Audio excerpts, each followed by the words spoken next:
नमस्कार,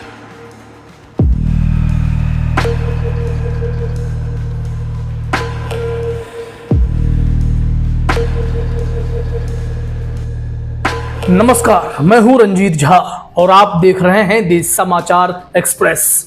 supreme court में एक ऐसी सुनवाई हुई जिसने सबको चौंका दिया। कोर्ट रूम में एक नाम गूंजा, कर्नल सोफिया कुरैशी। यह नाम सुनते ही जस्टिस सूर्यकांत ने केंद्र सरकार को तुरंत बड़ा ऑर्डर जारी कर डाला। लेकिन सवाल यह है कि आखिर कर्नल सोफिया का जिक्र क्यों आया और इस जिक्र ने जस्टिस सूर्यकांत को इतना प्रभावित क्यों किया कि उन्होंने तुरंत एक बड़ा फैसला भी सुना ही दिया। आइए इस खबर की परतें खोलते हैं और जानते हैं कि सुप्रीम कोर्ट में ऐसा क्या हुआ है जो भारतीय सेना के लिए टर्निंग पॉइंट बन गया है। दरअसल यह कहानी शुरू होती है भारतीय सेना से, जहां लंबे समय से एक सवाल गूंज रहा है, क्या महिलाएं भी पुरुषों की तरह अस्थायी कमीशन हासिल कर सकती हैं। सालों तक भारतीय सेना में महिलाओं को सिर्फ शॉर्ट सर्विस कमीशन दिया गया, यानी 10 साल की सर्विस जिसे बाद में 4 साल तक बढ़ाया जा सकता था। लेकिन 2020 में सुप्रीम कोर्ट ने एक ऐतिहासिक फैसला दिया था। कोर्ट ने कहा कि महिलाओं को भी स्थायी कमीशन और कमांड पोजीशन का हक है। यह फैसला संविधान के अनुच्छेद 14 यानी समानता के अधिकार पर आधारित था। लेकिन क्या आपको लगता है कि यह फैसला लागू हो गया? नहीं। कई महिला अधिकारियों को आज भी इसके लिए कोर्ट का दरवाजा खटखटाना पड़ा है और इन्हीं में से एक हैं लेफ्टिनेंट कर्नल गीता शर्मा, जिनके नेतृत्व में 69 महिलाओं ने सुप्रीम कोर्ट का दरवाजा खटखटाया अपने अधिकार के लिए। 9 मई 2025 को सुप्रीम कोर्ट में सुनवाई शुरू हुई। कोर्ट रूम में सन्नाटा था। जस्टिस सूर्यकांत और जस्टिस एन कोटेश्वर सिंह की बेंच के सामने दोनों पक्ष अपनी दलीलें रख रहे थे। एक तरफ थी सीनियर एडवोकेट मेनका गुरुस्वामी, जो 69 महिला अधिकारियों की पैरवी कर रही थी, तो दूसरी तरफ थी additional solicitor general Aishwarya Bhati, जो केंद्र सरकार और सेना का पक्ष रख रही थी। मेनका गुरुस्वामी ने कोर्ट को बताया कि लेफ्टिनेंट कर्नल गीता शर्मा 2011 से सेना में हैं। 2020 में उनके पूरे बैच को स्थायी कमीशन के लिए विचार किया गया, लेकिन उन्हें फिट नहीं माना गया। अब 2024 में उनकी सर्विस खत्म होने के बाद उन्हें रिलीज करने के आदेश दे दिए गए। मेनका ने कहा कि गीता को अभी तक औपचारिक रूप से बर्खास्त नहीं किया गया है, तो उन्हें क्यों हटाया जा रहा है। लेकिन केंद्र सरकार ने सख्त रुख अपनाया। एएसजी ऐश्वर्या भाटी ने कहा कि सेना में एक पिरामिड स्ट्रक्चर है। हर साल 600-700 अधिकारी भर्ती होते हैं, लेकिन सिर्फ 250 को ही स्थायी कमीशन मिलता है।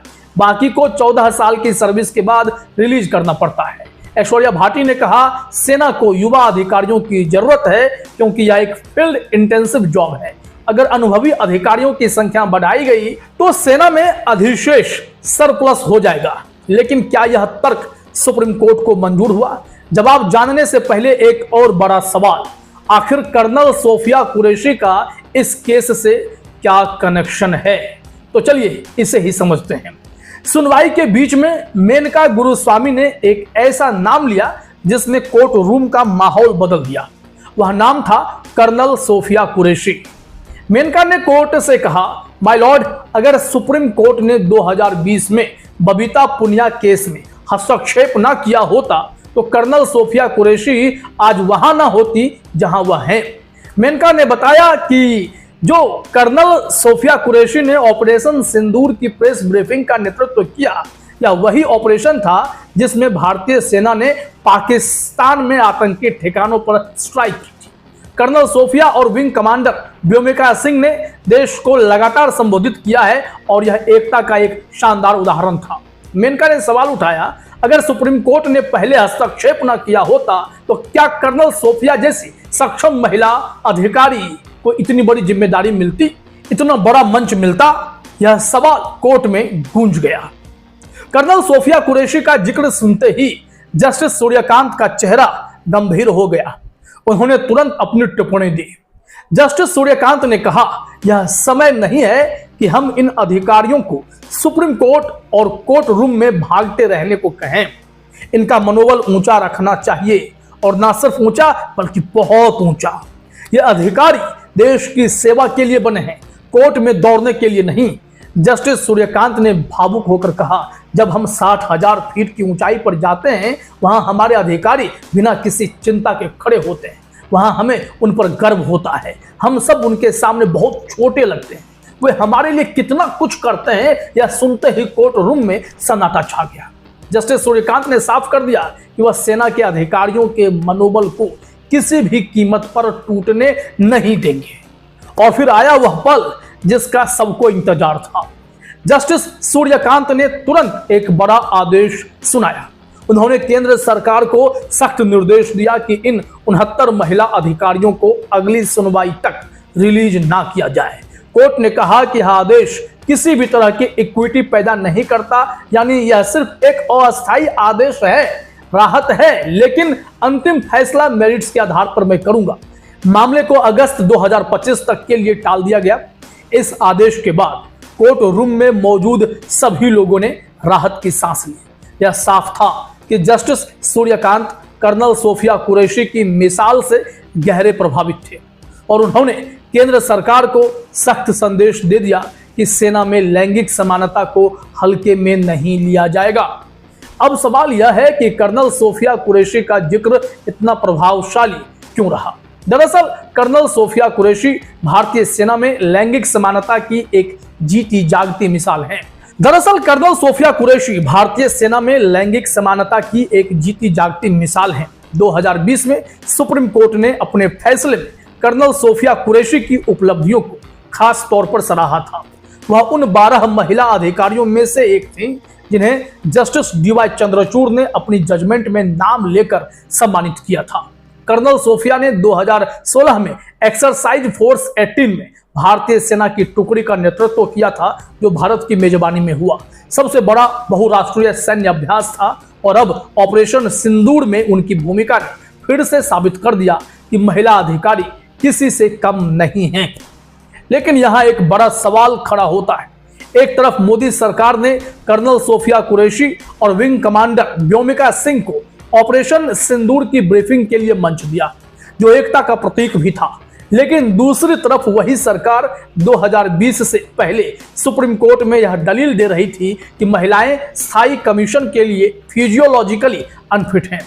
उस समय जस्टिस डीवाई चंद्रचूड़ ने सरकार को कड़ी फटकार लगाई थी।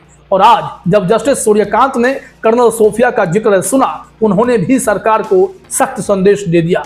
यह दिखाता है कि सुप्रीम कोर्ट लगातार सेना में लैंगिक समानता के लिए लड़ भी रहा है।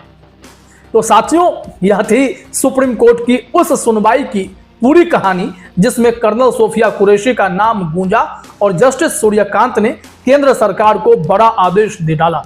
यह मामला सिर्फ 69 महिला अधिकारियों तक सीमित नहीं है, बल्कि यह भारतीय सेना में लैंगिक समानता के उस जंग का हिस्सा है जो 1888 से लेकर आज तक चली आ रही है। सुप्रीम कोर्ट का यह रुख दिखाता है कि वह संविधान के अनुच्छेद 14 को लागू करने के लिए प्रतिबद्ध है। अगली सुनवाई अगस्त 2025 में होगी और तब तक इन 69 अधिकारियों को रिलीज नहीं किया जाएगा। यह फैसला भविष्य में सेना में भर्ती होने वाली हर महिला के लिए एक मिसाल बन सकता है। हमें उम्मीद है कि आने वाले समय में भारतीय सेना में महिलाओं को वह सम्मान और अवसर मिलेगा जिसकी वे हकदार हैं। आपको यह खबर कैसी लगी? क्या आपको लगता है कि सुप्रीम कोर्ट का यह फैसला सेना में लैंगिक समानता की दिशा में एक बड़ा कदम है? हमें कमेंट्स में अपनी राय जरूर बताएं और ऐसे ही शानदार और अच्छी जानकारी वाली खबर के लिए हमारे चैनल को सब्सक्राइब करना ना भूलें। मिलते हैं फिर अगली खबर के साथ। तब तक के लिए आप तमाम साथियों का दिल से शुक्रिया। नमस्कार।